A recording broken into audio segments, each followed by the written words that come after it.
to do another mukbang video, although I cannot recall the last time that I did a mukbang video, pero if I remember it correctly, the last food na trinay natin are Cinnabon and buffalo wings and things na talaga namang ultimate favorite ko. But right now, in this video, we are going to try out Sari Sari Bucket from Dunkin' Donuts. And since I was born and raised here in Batangas, we have here Batangas Pizza na special. We have 3 boxes. Ayan siya. Puro lang sila special. Parang same lang naman sila ng regular. Kaya in special ko na lang. And this might be annoying for some of you guys kasi yung pagkain is nandito sa right side ko. It's just that hindi ko siya mailagay sa unahan or sa harapan ko kasi ang hirap guys. We have a very limited space. Pwede nyo makikita yung pagkain pero hindi nyo ako makikita. Or ako naman yung makikita nyo pero hindi nyo makikita yung pagkain na try out ko. So, nonsense naman. Pag ganun yung mukbang video natin. So, dito muna siya until magkaroon na ulit tayo ng maganda and enough na space to do our mukbang video. And since nga guys, we have a very limited space, might as well itabi ko muna tong Sari Sari Bucket from Dunkin' Donut. Though ipapakita ko sa inyo yung laman niya later on. And mag-focus muna tayo sa Batangas Pizza na amoy na amoy ang craft box. Amoy na amoy ko yung karton imbis na yung pizza. Guys, the box looks like this. Para siyang craft box. So, parang nagre-review talaga ako ng makeup. Pero it says here, take home the original Batangas Pizza. Delicious Batangas Pizza since 1993. So, mas matanda siya lang sa akin ng 1 year. And this is how it looks like inside. Again guys, 3 boxes ng special Batangas Pizza yung in-order ko. So, yung laman nitong dalawang boxes is just the same as what I'm showing you today. I mean, right now, gutom na talaga ako. Pero ayan siya. This is just worth 80 pesos per box. Pero I assure you guys, masarap talaga yung Batangas Pizza. Let's see if maamoy na ba natin yung pizza niya. Wow! So nostalgic. Parang pag inaamoy ko to, it brings back a lot of childhood memories kasi nung mga bata kami pag nasa Batangas, hindi pa uso yung mga Greenwich, yung mga Pizza Hut, basta yung mga hindi pa uso yung ibang mga pizza parlors, ito talaga yung go-to pizza parlor namin, Batangas Pizza. So let's give it a try. I have here a slice of Batangas Pizza and this is how it looks like. As you can see, nagmelt na yung cheese niya, but regular crust lang naman siya. Ayan, nandyan yung ketchup, yung mga beef, and then yung pepperoni. So, let's try. Wow! Para talagang nabalik ako sa pagkabata every time na nagtatry ako itong Batangas Pizza. It's still the same Batangas Pizza na talagang bet na bet naming lahat.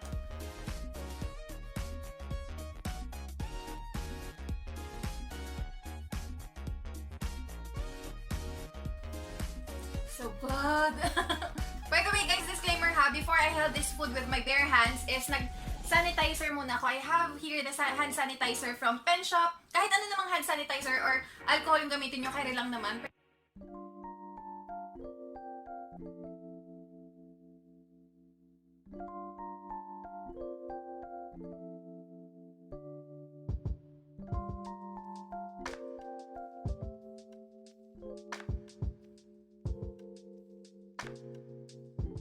Ayan guys, as you can see, nakakadalawang slices na ako ng pizza. But kayo ba guys, tinutuloy-tuloy nyo ba? As in, inuubos nyo ba up until this part? Kasi ako may mood ako na hindi ko inuubos lahat.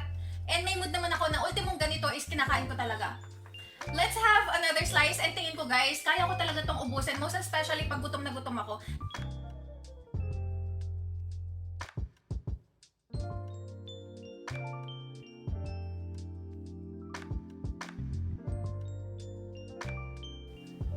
Ang sarap ng tubig.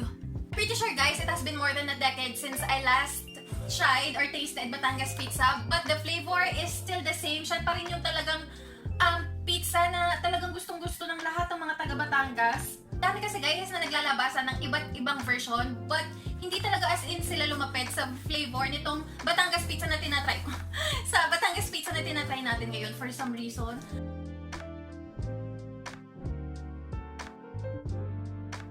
Actually guys, si mami lang ang nagluto nito. So binili siya ng kapatid ko ng hilaw or yung hindi niluluto pero assembled na. Dahil si mami na lang nag-init sa microwave.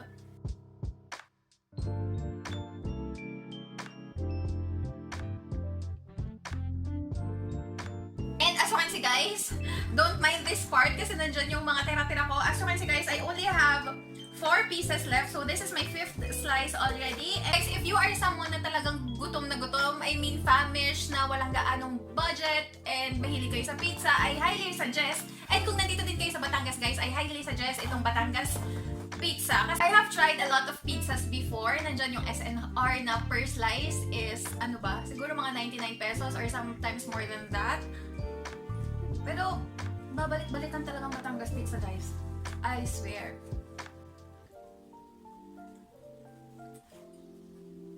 Hindi ako mahilig sa hot sauce pagdating sa pizza, pero parang gusto ko siyang lagyan ng hot sauce. Kaya nga lang walang sinama si si ate girl dito sa Batangas Pizza. Ito kasi is binila lang ng kapatid ko para sa akin kahapon, and then niluto ni mami kanina. Ayan.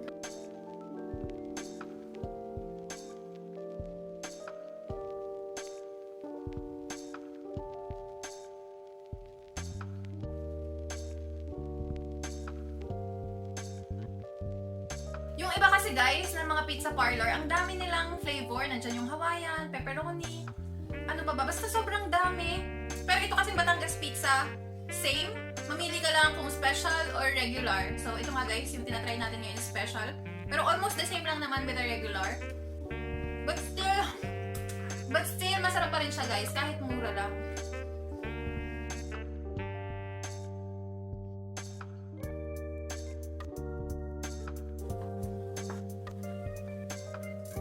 Tapos guys, ako na lang din palang nag-cut nito.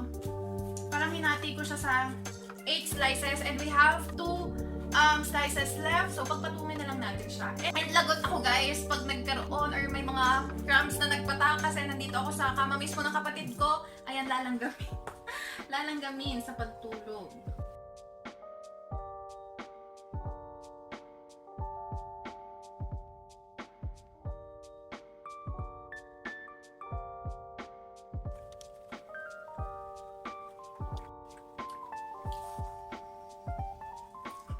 So guys, actually, for the record, first time ko makaubos ng isang box ng pizza with 8 slices. Nung bata kasi hindi naman ako gaano nakakaubos kasi hindi naman ako ganito katakaw noon. Pero ayun guys, ngayon na nga is naubos ko siya. 1 down and we have 2 more to go. Pero syempre guys, isa-share ko naman yung isang box sa baba. Hindi naman ako ganun katakaw, hindi naman ako ganun ka-greedy na mukbanger. So since guys, naubos ko na tong isang box, so isa-set aside muna natin siya kasi ipapakita ko sa inyo yung sari-sari bucket from Dunkin' Donut. So, ito na guys, yung sari-sari bucket from Dunkin' Donut. Wait lang, aayos lang ako. Ang hirap talaga pag nasa tabihan yung pagkain, di ba? Pero ito na nga guys, as what I have mentioned, this is the sari-sari bucket from Dunkin' Donut that is worth 299 pesos. And nandyan pa lang guys, ang bango-bango na niya, as in. So, this is how it looks like sa loob. Meron tayong choco butternut, munchkin butternut. And then, ano bang tawag dito? Chocoloko bang tawag dito? Hindi ako sure ha. And then, meron din tayong donut sticks na may dip na chocolate.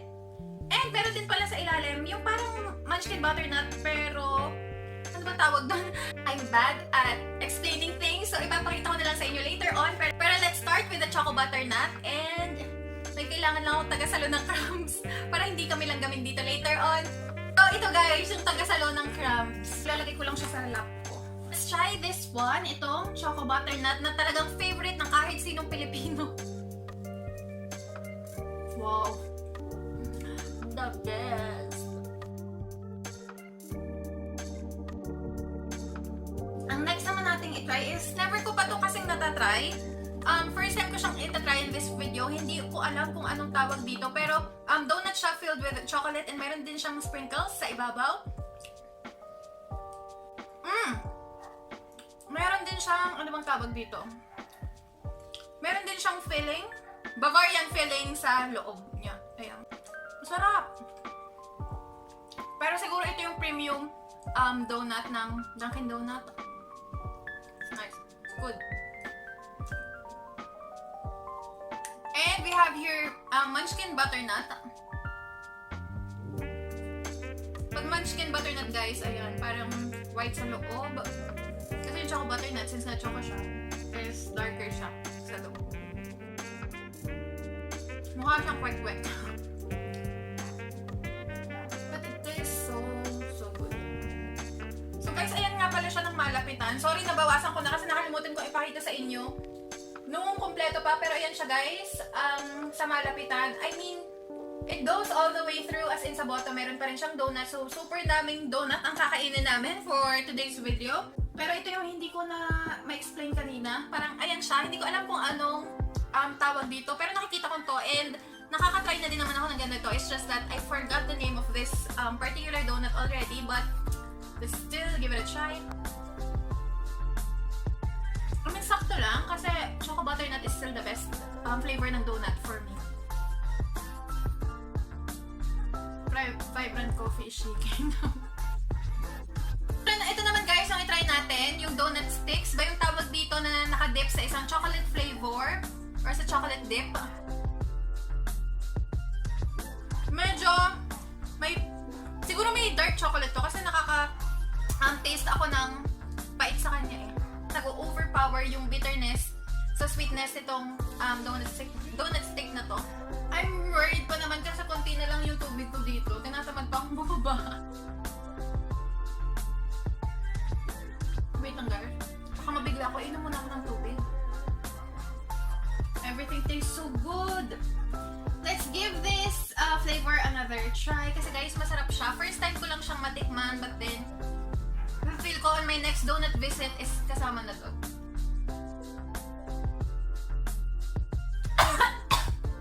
Nasamid ako. Grabe. Ito nga guys, I just took a quick rest kasi nga kanina nasamid ako. So sabi ko baka nabibigla ako ang sarili ko pagdating sa food. But we're back. Yun ang importante. Buti na lang may taga sa loko. Sarap talaga guys nito yung choco butternut. Pero syempre gustong mag-share sa baba ng mismong choco butternut flavor. So let's try something else.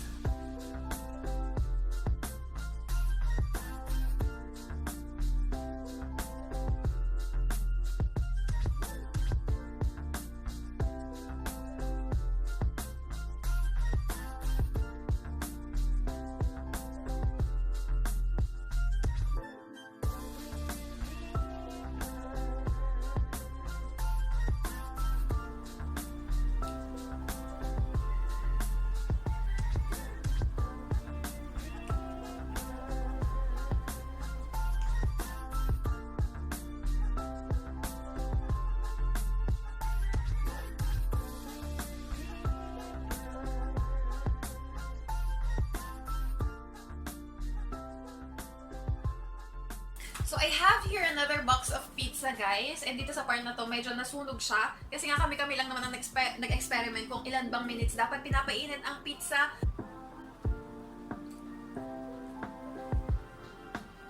So good talaga.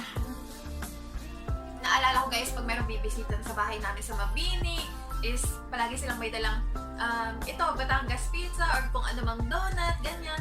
Enjoy lang. Kasi mura lang siya, masarap. O, perfect for merienda.